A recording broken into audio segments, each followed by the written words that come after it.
Hola, buenos días a todos y bienvenidos y bienvenidas. Yo soy María García, luego me presentaré. Lo primero que me gustaría, primero os voy a presentar a vosotros.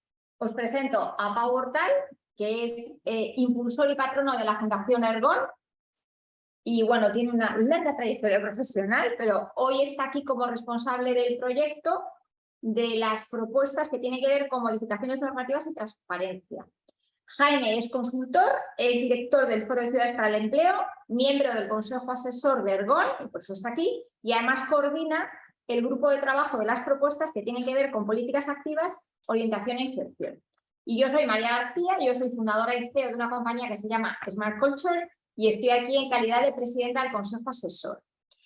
Me gustaría, lo primero, contaros cuál es el propósito de nuestra fundación, porque yo creo que conecta muy bien con este trabajo que hemos hecho. Y fijaros, nuestro propósito tiene que ver con diseñar y proponer soluciones que permitan mejorar el futuro del trabajo poniendo a las personas en el centro. Y nuestra visión también está muy clara, y es que queremos ser socio estratégico de las organizaciones públicas y privadas.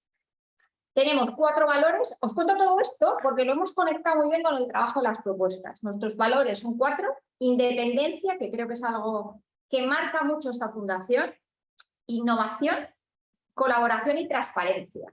Y yo creo que los 4 han estado presentes en todo el trabajo de colaboración que hemos hecho con las propuestas y tienen mucho que ver, yo diría también, con el Consejo Asesor que yo presido, que me parece que es un ejemplo para la sociedad porque tener en un consejo expertos independientes, tanto del mundo público como el privado, no es habitual.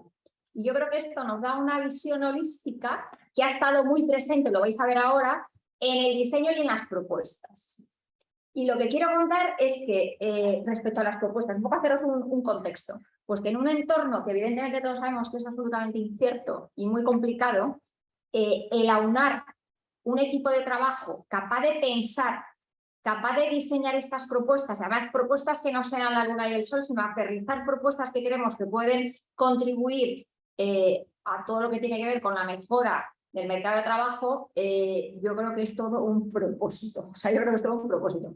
Y como anécdota, y luego si queréis nos preguntáis y comentamos, yo creo que hemos tenido un reto que ha sido entendernos, porque manejamos 2 lenguajes diferentes, es decir, el lenguaje público y el privado son diferentes y hemos visto una oportunidad para aportar alucinante. Y de hecho, cuando cerremos y presentéis las propuestas, os voy a contar, os estaba contando aquí a Pau, un poco una anécdota de algo que va a salir mañana en Expansión que tiene que ver con talento y cómo para mí ya tiene que ver con lo público y lo privado, que es lo que yo me llevo de esta participación en este grupo de trabajo. Y yo, para no enrollarme, porque me gusta mucho hablar, os paso la palabra y luego yo, si me permitís, en el cierre de conclusiones os cuento algunas cosas, ¿vale? Jaime, adelante. Bueno, pues buenos días. A mí me gustaría entrar directamente en las propuestas, porque creo que era el objeto de la reunión. Está explicado en la documentación cómo fue el proceso de aterrizaje. Este es un proceso en el que la Fundación, no es un proceso interno de la Fundación, en el sentido de que solamente Fundación Ergon haya hecho propuestas, no es exactamente así. Fundación Ergon se puso en contacto no recuerdo el número exacto en total de personas, casi 200, creo que fueron 212 las que respondieron.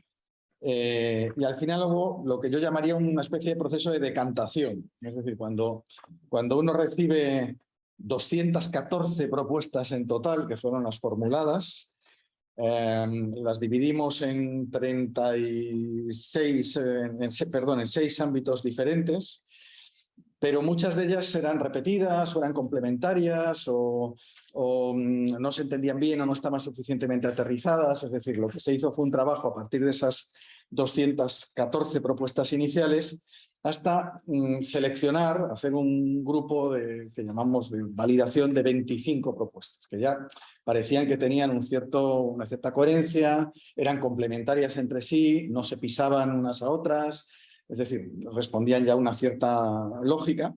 Y posteriormente, a través de esta dinámica de grupos de trabajo que ha comentado María, se aterrizaron finalmente 12. tienen una división a efectos semánticos y también para identificarlas y ordenarlas de alguna forma, en función de en qué ámbito se pueden situar, en esos 6 ámbitos que comentaba al principio, las que implican modificaciones de carácter normativo, es decir, bueno, algunas propuestas lo que plantean son cambios legales, por entendernos. Hay otras que se enfocan a dotar de mayor transparencia el funcionamiento del mercado de trabajo y al mismo tiempo las relaciones laborales, las condiciones de trabajo, todo el concepto de transparencia aplicado al empleo. Hay otras que encajan en lo que tradicionalmente se conoce por políticas activas de empleo, es decir, el conjunto de actuaciones, programas, servicios que van dirigidas a mejorar la empleabilidad de las personas, las posibilidades de las personas de incorporarse o reincorporarse al mercado de trabajo, mejorando su cualificación, mejorando su formación, mejorando su experiencia, el apartado de políticas activas. Hay otras 2 que se refieren a la mejora de la formación y el aprendizaje, es decir, a procesos de aprendizaje, vamos a decir así, clásicos, ordenados. Hay otro grupo que estarían en la línea de lo que comentaba también María, que es el concepto más amplio de gestión de personas. Y por último, hay algunas que son específicas del ámbito de la orientación y la intermediación. Hay que decir que en este ámbito, en orientación e intermediación, Ergon ya había hecho algunos trabajos previos, preliminares, con orientadores, recogiendo información de los propios orientadores de ámbitos de mejora, es decir, que había un trabajo previo, es un ámbito, digamos, en el que la Fundación llevaba ya trabajando varios meses. Muy resumidamente, para tener una visión del tipo de propuestas. En el ámbito de las modificaciones normativas se han planteado fundamentalmente 2. Una tiene que ver con la sugerencia de mejorar la convergencia entre los modelos laborales entre los miembros de la Unión Europea. Es verdad que la Unión Europea es un ámbito único, es un mercado único desde el punto de vista de la libre circulación de trabajadores, pero en la práctica esto no es así, porque las condiciones de trabajo varían muy sustancialmente, pero no solamente las condiciones de trabajo, sino algunos aspectos normativos, que son competencias de los Estados, y también circunstancias que dificultan la movilidad, y eso impide compensar mercados de trabajo más dinámicos, pensar adecuadamente, mercados de trabajo más dinámicos, con tasas de paro del 4%, con mercados de trabajo pues con más dificultades, como el español, con tasas por encima del 12%, ¿no? Por lo tanto, parece que una manera de resolver los problemas del mercado de trabajo es haciendo más transparente, más flexible, más homogéneo el mercado de trabajo europeo. El segundo punto que implica una modificación normativa se plantea como una nueva regulación para las prácticas laborales, los contratos formativos y los colectivos en riesgo de exclusión. Hay que decir aquí que la reciente reforma laboral, la Ley 32, ya toca alguno de estos aspectos. Es verdad que algunas de estas propuestas se han hecho al hilo de algunas reformas normativas. No es nuestra intención aquí, recientes, no es nuestra intención bajar muy al detalle, pero voy a poner un par de ejemplos. En la reforma de los contratos formativos, el contrato de formación en práctica, el contrato de formación en prácticas y el contrato que ahora se denomina de formación en alternancia, los 2 contratos formativos que plantea la reforma, están, por ejemplo, muy enfocados a personas que tienen titulación, en un caso durante el proceso de formación en un formato dual, en otros casos a personas que han terminado su formación y hacen prácticas en los meses o años inmediatamente posteriores a la obtención de la titulación. Claro, eso deja fuera, por ejemplo, a personas que no tienen titulación, o a otro grupo, por ejemplo, como alguna de estas figuras contractuales se limitan hasta los mayores de 30. Nosotros nos preguntamos, bueno, ¿y qué sucede con personas que han perdido su trabajo con más de 40, con más de 50, parados de larga duración? Es decir, nos parece que sería necesario ampliar el ámbito, darle una mayor cobertura a los contratos formativos, no porque esté mal la reforma, que está bien en la parte que toca, sino porque se deja fuera colectivos y personas de mayor edad que no pueden acceder al mercado de trabajo a través de estas formas. En el apartado de transparencia se plantea una cuestión clásica, casi diría, que es redefinir los criterios de acceso de empresas y contratantes y de los candidatos a los datos del sistema público de empleo. Esto va en la línea de hacer más transparente el mercado, pero también de generar buenas prácticas, ¿no? De trabajar con currículos ciegos, de evitar las formas de discriminación, de vigilar el funcionamiento de los algoritmos que pueden ser discriminatorios en algún aspecto. Bueno, esta es un poco la línea que se plantea en esta medida. Y hay otra que tiene que ver con transparencia, que es la creación de modelos de datos y algoritmos basados en inteligencia artificial que faciliten la eficiencia en la gestión. Sería otro aspecto, es decir, aprovechar las posibilidades que dan las tecnologías de información y la posibilidad de trabajar con datos agregados a través de sistemas de inteligencia artificial para hacer más eficiente pues, los procesos de búsqueda, el establecimiento de perfilados de usuarios, de perfilados homogéneos, etc. En el ámbito de las políticas activas se plantean dos cuestiones. La primera tiene que ver con los mecanismos de relación entre las administraciones públicas, en este caso fundamentalmente los servicios públicos de empleo, y las entidades públicas y privadas que las ejecutan. El marco general en España de estas políticas es que esa relación se establezca a través de subvenciones. Eso plantea un problema. Primero, son programas de muy corta duración, restringidas al periodo anual. Lo que planteamos es que puedan tener un carácter más plurianual, que permitan planificar, hacer inversiones, incluso las entidades que ejecutan este tipo de políticas con mayor duración. Por ejemplo, citábamos en el estudio previo casos de otros países que utilizan contratos programa o contratos marco o acuerdos marco o acciones concertadas entre administraciones públicas y entidades gestoras de políticas activas a 2 años prorrogables a 4. Eso permite planificar mejor las acciones, que no haya cortes al principio y al final de cada año, y al mismo tiempo que el mecanismo no sea exclusivamente la subvención, que siempre plantea problemas de justificación, de liquidación, de tiempos de reintegros, en algunos casos por no haber alcanzado los objetivos, etcétera, ¿no? De hacer más flexible ese mecanismo. El otro aspecto, lo que plantea es crear una herramienta de integración de datos que incorpore funcionalidades de gestión, trazabilidad y evaluación. Existe mucha dispersión en el funcionamiento de las políticas activas. Están los servicios públicos de empleo, por un lado, los ayuntamientos trabajan también en políticas activas, las diputaciones, los cabildos, también entidades privadas, entidades intermedias, el tercer sector. Lo que planteamos es compartir, pensamos que la tecnología permitiría compartir información y, por lo tanto, que cada usuario no tenga que partir de cero, es decir, que el usuario, digamos, sea propietario de sus propios datos, un poco el modelo de experiencia del historial clínico, ¿no? Llevado al ámbito laboral, de manera que una persona pues, tenga ya acreditada su experiencia, su titulación, y eso pueda utilizarlo en el ámbito de búsqueda, aunque cambie, digamos, de lugar, de residencia o de entidad gestora. Y al mismo tiempo que eso genere mayor trazabilidad, es decir, qué cosas ha realizado ya esa persona, qué cosas han funcionado con esa persona y no han funcionado, y al mismo tiempo que ayuden también a después explotar la información para ver cuáles son las actuaciones que funcionan mejor. Y por último, eso permitiría también mejorar los procesos de evaluación de impacto, de evaluación de resultados, de eficacia y eficiencia de las medidas, ¿no? En el ámbito de la formación y el aprendizaje se establecen 2 medidas, 2 propuestas. Establecer dinámicas y mecanismos que conecten el ámbito educativo a todos los niveles. Estamos pensando en secundaria, en formación profesional y en el ámbito universitario, con el organizativo empresarial, a través de diferentes fórmulas, compartiendo, por ejemplo, modelos de competencia comunes, taxonomías comunes, no solamente titulaciones, sino elementos que son más próximos del ámbito empresarial, como la descripción de puestos, las funciones, bueno, establecer, digamos, dinámicas de colaboración que vayan más allá de lo que la ley ya prevé. La ley prevé formación dual. Bueno, ese es un aspecto concreto.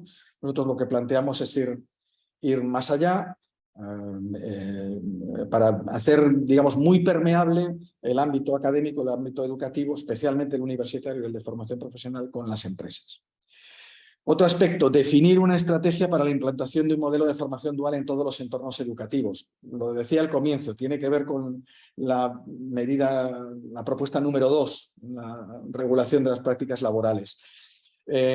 Más allá de tener una cobertura a la formación dual a través del contrato de formación en alternancia, también de los becarios en algunos supuestos, lo que se trata es de darle mayor cobertura también a personas, digamos, que están haciendo otro tipo de formación, aunque no sea necesariamente, digamos, de carácter reglado. Y luego, sobre todo, extenderlo de manera que efectivamente se generalice, no me atrevo a decir al 100%, que es la pretensión legal, pero al mayor porcentaje posible de personas que puedan simultanear los procesos de aprendizaje formales con la experiencia en empresas, ¿no? En el ámbito de la gestión de personas se plantean dos propuestas: desarrollar una iniciativa para el análisis y el conocimiento de las mejores prácticas en recursos humanos, tanto del sector privado y público. Esto puede parecer un poco sorprendente, pero es algo que no existe. Es decir, al final existen muchos seminarios, jornadas, foros, pero no hay un entorno, por ejemplo, digital, que agrupe las buenas prácticas reconocidas, evaluadas por entidades de prestigio, para algo tan sencillo como copiar buenas prácticas de unas empresas a otras o de unos sectores a otros, ¿no? Hay algunas iniciativas, ámbitos de colaboración, sobre todo de directores de recursos humanos, pero no hay, digamos, un volcado. En el ámbito estrictamente público sí que existen, por ejemplo a nivel europeo, buenas prácticas de políticas activas, alguna fundación, algún organismo, el Instituto Nacional de Administraciones Públicas tiene una base de datos de buenas prácticas. Bueno, se trata de generalizarlas y que no sean exclusivamente públicas y no exclusivamente privadas, sino ponerlas en común, ¿no? La siguiente propuesta, la número 10, sería potenciar un ecosistema que facilite la relación y colaboración entre los gestores privados y públicos. Están realmente en compartimentos estancos, en general. Incluso sus procesos de formación son separados.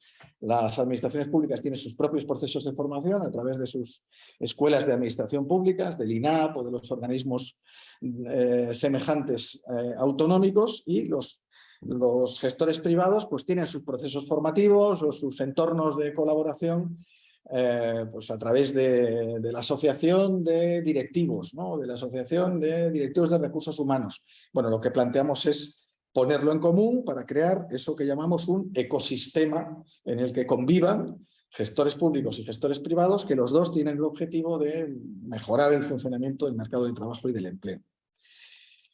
Y por último, hay dos propuestas que están en el ámbito este que comentaba al principio, que Ergon ya lleva trabajando algunos meses, en orientación e intermediación. Consolidar la función y el perfil competencial de los y las orientadoras laborales y actualizar las metodologías y los procesos de orientación en los ámbitos educativos y laboral. Los trato conjuntamente porque tienen mucha relación. Estas dos, en cierto modo, se derivan de aquella identificación de ámbitos de mejora que los propios orientadores contestaron ya en una encuesta que hizo Ergon hace unos meses. En este caso ya, digamos, están revisados por expertos que trabajan en este ámbito de la orientación y han identificado estas dos cuestiones. Llamamos a orientador o orientadora a perfiles muy diferentes. Se trata de poner en común cuáles serían sus funciones, cómo se miden, cómo medir su eficacia y eficiencia. Es decir, consolidar la función y la estabilidad, me permito añadir, de los orientadores y las orientadoras, especialmente en el Sistema Nacional de Empleo. Y el otro aspecto es actualizar y mejorar las metodologías y procesos que aplican. Hay como metodologías y procesos muy habituales el uso de los test, el uso de la entrevista, pero hay otros, la gamificación, el trabajo en grupo, las dinámicas de grupo, que están menos incorporadas, funcionan en el ámbito, el coaching, ¿no? El mentoring, que funcionan más en el ámbito privado, pero en el ámbito público, bueno, podrían incorporarse de manera que se flexibilizasen las metodologías y los procesos de orientación y, sobre todo, se pudieran adaptar mejor al perfil del usuario, ¿no? Ese sería el objetivo final, personalizar la atención, diríamos, ¿no? Estas son las 12 propuestas, que tienen cada una de ellas, como viene a decirlo, una ficha. En esa ficha se expresa el objetivo, se expresa la medida como tal y se explica también la manera de llevarlo a cabo, si implica un cambio normativo, si no implica un cambio normativo, y quiénes vemos nosotros, o ve la Fundación en este caso, como los actores principales para que ese cambio se produzca. En algunos casos administraciones públicas, en otros empresas privadas, en algunos casos intercambio entre los dos, y en algunos supuestos también los propios técnicos que deberían participar de manera más activa en forma de red en alguna de estas actuaciones. Gracias, Jaime. Bien, antes de dejarle paso a María para que haga las conclusiones, la idea nuestra es de que este acto dure 45 minutos, como mucho, y que en todo caso podáis contestar a vuestras propuestas. Deciros tres cosas importantes. Una, que este es un acto que se está grabando, que se va a publicitar y que se va a incorporar, esta misma tarde estará incorporado el vídeo de esta sesión en la web de la Fundación, etcétera, y que por otra parte, evidentemente, como ya podéis contar, estamos a vuestra disposición para cualquier cosa que queráis plantearos. Tres cosas que me parecen relevantes y que yo creo que son innovadores en este momento en este país. Uno, la idea de la colaboración. Es decir, en este proyecto han colaborado 55 profesionales, todos ellos procedentes de diferentes ámbitos, de diferentes campos, etcétera. Es decir, no es muy común, digamos, yo estoy en medio físicamente, además porque estoy clarísimamente en medio desde el punto de vista profesional, pero no es común que una persona con un perfil, digamos, sector público fundamentalmente, como Jaime, y una persona con un perfil fundamentalmente de sector privado estén trabajando y colaborando. Es una imagen que queremos dar de esta idea de colaboración, de esta idea de que realmente sumamos todos. Segunda cuestión. Esa idea de colaboración la queremos llevar a otro tema que nos parece importante. Probablemente las 12 medidas que hemos propuesto se quedan cortas, pero hemos potenciado el valor de la colaboración, del proceso colaborativo, de la gestión común, etcétera, etcétera, porque probablemente, y esto lo vamos a ver en próximas iniciativas, pero nuestra idea es repetir esta iniciativa probablemente cada año, como mínimo o como máximo cada 2, la idea de que, digamos, ir desarrollando conceptos e ideas que además tengan una visión holística, es decir, que abarquen todos aquellos campos que tienen que ver con la gestión del mercado de trabajo. Es decir, muchos de vosotros, y sobre todo los miembros de la Fundación, me habéis escuchado repetidamente el que uno de los problemas que tenemos en el mercado de trabajo en este país es que tendemos a ver los problemas del mercado de trabajo desde una perspectiva vertical, cuando realmente el problema del mercado de trabajo, digamos, hay que analizarlos desde una perspectiva horizontal. Yo tengo nietos y lo que hoy hagamos o lo que hoy esté haciendo el sistema educativo a nivel de párvulos, a nivel de enseñanza primaria con mis nietos, probablemente incidirá en su empleabilidad futura. Por tanto, tenemos que trabajar desde esa perspectiva holística. Tercer elemento es el elemento cultural. Tenemos que cambiar nuestra cultura. Y ahí una especialista como María supongo que algo va a decir en la fase, digamos, en su intervención final. Por tanto, no me voy a digamos, a extender mucho más. 2 puntos más para terminar mi aportación y dejarle la palabra a María. Uno, tenemos que implantar nuevos modelos de gestión y creo que en estos momentos, digamos, esta iniciativa, además del GON, también incide en este ámbito, pero concretamente en materia de empleo debemos de dejar la subvención y pasar al concierto. Esto creo que es una necesidad absoluta y que modificaríamos muchas de las cuestiones y de los déficits de este país si entramos en ese tipo de dinámicas. Y luego tenemos que empezar a aprender a trabajar juntos. Y empezar a aprender a trabajar juntos significa trabajar juntos los que están en el entorno privado, trabajar juntos los que están en el entorno público y luego trabajar juntos los que están en el sector privado junto con los que están en el sector público. Creo que de la colaboración de todos es de donde podemos encontrar, digamos, la eficiencia y las soluciones que se necesita en nuestro mercado de trabajo para que sea más transparente. Y el último punto, ya para terminar, somos muy conscientes de que la situación política dificulta probablemente grandes cambios normativos. Y por eso nos planteábamos desde el principio de la iniciativa el que nuestras propuestas fueran, en la medida de lo posible, digamos, propuestas que no exigieran cambios normativos. Finalmente, hemos cambiado también el planteamiento porque nos ha parecido importante y por eso Jaime destacaba hace un momento que había 2 propuestas que tienen que ver con cambios normativos, pero la conclusión a la que llegamos es que podemos hacer muchas cosas sin que esto signifique, digamos, cambios normativos que sabemos que hoy probablemente, digamos, en el entorno político en el que vivimos, pero que con la gestión actual, con voluntad, con interés, con motivación y con el compromiso de todos, podemos conseguir mejorar realmente nuestro mercado. María.